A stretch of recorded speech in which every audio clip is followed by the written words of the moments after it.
नमस्कार दोस्तों, आप देख रहे हैं नेशन विस्तार और मैं हूं नसरीन। इस वक्त की सबसे बड़ी खबर यह है कि बिहार के मोकामा विधानसभा क्षेत्र में हुई दुलार चंद की हत्या के आरोप में बाहुबली अनंत सिंह यानी मोकामा के छोटे सरकार को शनिवार देर रात गिरफ्तार कर लिया गया। पटना एसएसपी कार्तिकेय शर्मा पुलिस बल के साथ शनिवार रात करीब 11 बजे बाढ़ पहुंचे और 11:45 पर एसएसपी ने अनंत सिंह को गिरफ्तार कर लिया और वहां से पुलिस अनंत सिंह को लेकर पटना आई।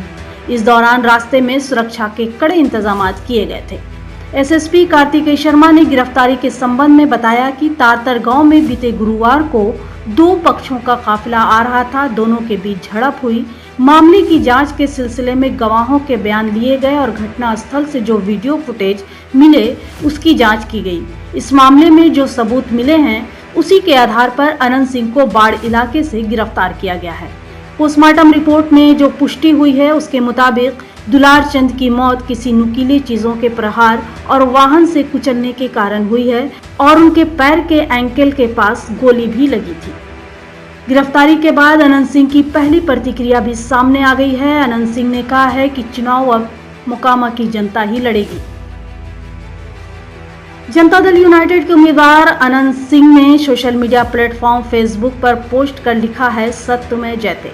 आगे उन्होंने कहा कि मुझे मोकामा की जनता पर पूर्ण भरोसा है, इसलिए चुनाव तो अब मोकामा की जनता ही लड़ेगी। ये पोस्ट फेसबुक पर शेयर होते ही तेजी से वायरल हो रहा है। इन सब के बीच बिहार विधानसभा चुनाव भी सिर पर है और पहले चरण का मतदान 6 नवंबर को होने जा रहा है। सभी दलों ने अपनी पूरी ताकत झोंक दी है। प्रधानमंत्री मोदी भी आज रविवार को बिहार दौरे पर हैं, जहां वे जनता से एनडीए को वोट देने की अपील करेंगे। पीएम मोदी के दौरे से पहले मोकामा में दुलार चंद यादव हत्याकांड में अनंत सिंह की गिरफ्तारी के बाद बिहार की राजनीति गर्मा गई है। बहरहाल इस गिरफ्तारी के बाद मोकामा में भी सुरक्षा बढ़ा दी गई है और इलाके को हाई अलर्ट पर रखा गया है। डीजीपी विनय कुमार के मुताबिक चुनाव आयोग के निर्देश पर अनंत सिंह की गिरफ्तारी की गई है। बताया जा रहा है कि आईजी जितेंद्र राणा पूरे मामले पर नजर रखे हुए हैं।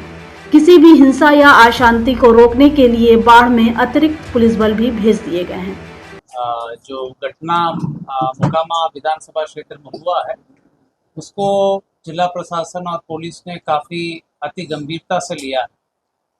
गंभीरता से लेते हुए पूरी घटना का छानबीन भी पुलिस द्वारा पुलिसी कार्रवाई के तहत की जा रही है।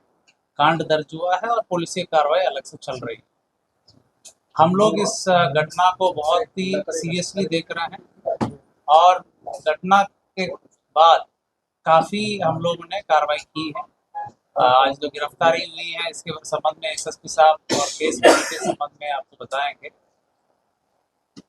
आचार संहिता बहुत ही एक मजबूत स्तंभ है पूरा इलेक्शन प्रोसेस में और इलेक्शन कमीशन का स्पष्ट निर्देश है कि बाई लॉ इलेक्शन होगा तो उसी का अनुपालन 100% करने में हम लोग लगे हुए हैं और कराएंगे भी।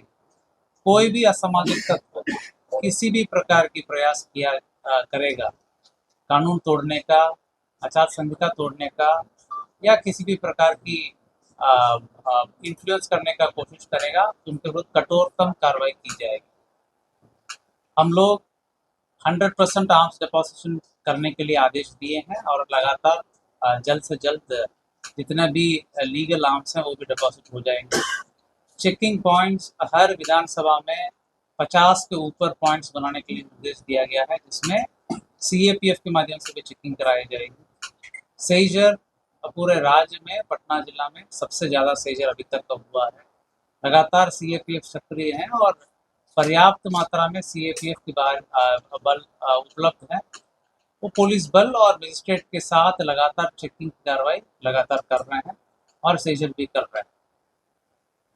आचार संहिता के संबंध में सभी पदाधिकारियों को पुनः निर्देश दिया गया कि किसी भी प्रकार के अगर उल्लंघन होगा उनके विरुद्ध कठोरतम कार्रवाई किया जाना है। जहाँ तक इलीगल आर्म्स की बात है उस पर और तेजी लाई गई।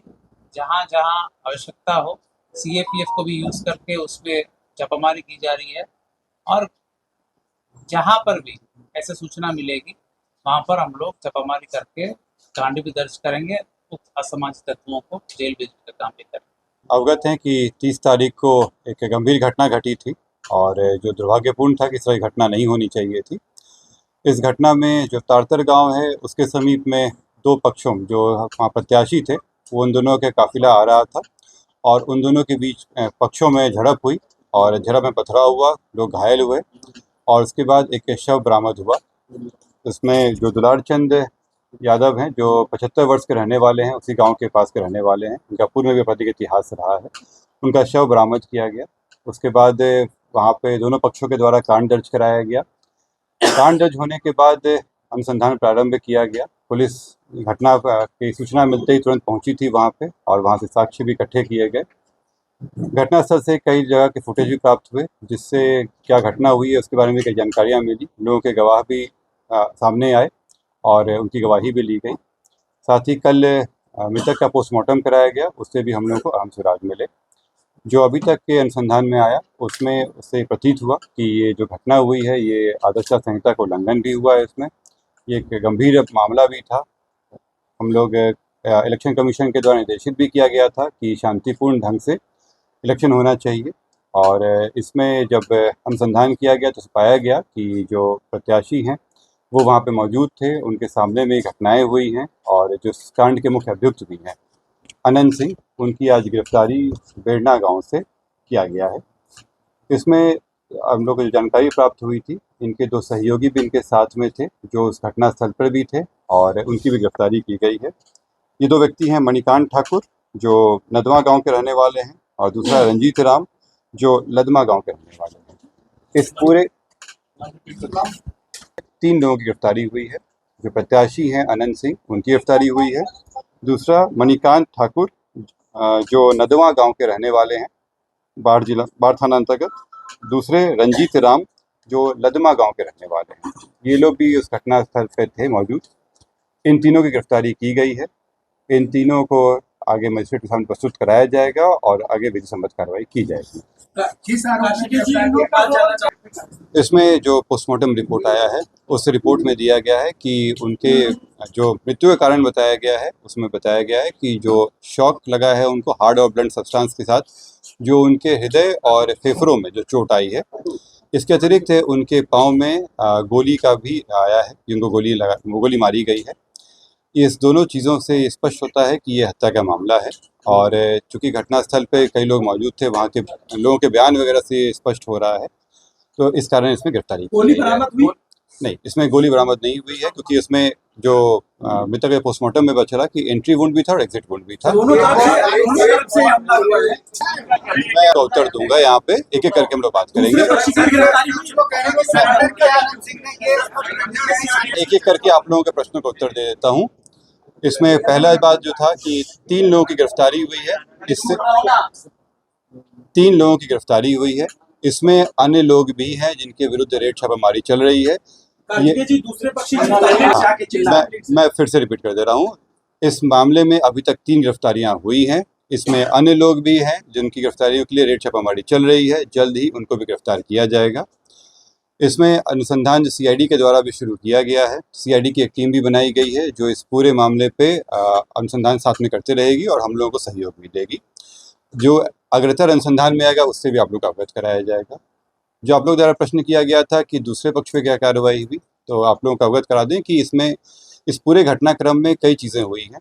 पहला कि जो आपस में जो दोनों पक्षों के बीच में मारपीट की घटना हुई थी, पत्थरबाजी हुई थी, उसका कांड दर्ज कराया गया है। पुलिस को जब जानकारी मिली थी कि इस तरह की चीज़ें हो रही हैं, उसका भी केस दर्ज कराया गया। इसके अतिरिक्त जो गाड़ियों का काफिला था उस आदर्श आचार संहिता का उल्लंघन था, उसका भी कांड दर्ज कराया गया है। कल जब पोस्टमार्टम के लिए ले जाया जा रहा था तो वहाँ पे भी कुछ शरारती तत्वों के द्वारा पुलिस के साथ भिड़ंत हुई थी, उसका भी कांड दर्ज कराया गया है। इन सभी कांडों में कल रात में कई जगहों पर रेड छापामारी करके कई लोगों को गिरफ्तार किया गया। इसमें दोनों पक्ष के लोग शामिल हैं। इसमें जो पुलिस के साथ हाथापाई हुई या तोड़फोड़ हुई या आपस में मारपीट हुआ, उन मामलों में गिरफ्तारियां हुई थी। ये हत्या के मामले में आज ये गिरफ्तारी 3 गिरफ्तारी। हमारी ये रिपोर्ट आपको कैसी लगी कमेंट करके बताइए और इसे लाइक और शेयर जरूर कीजिए। अनंत सिंह से जुड़ी और भी खबरें हम आप तक पहुंचाते रहेंगे। तब तक के लिए नमस्कार।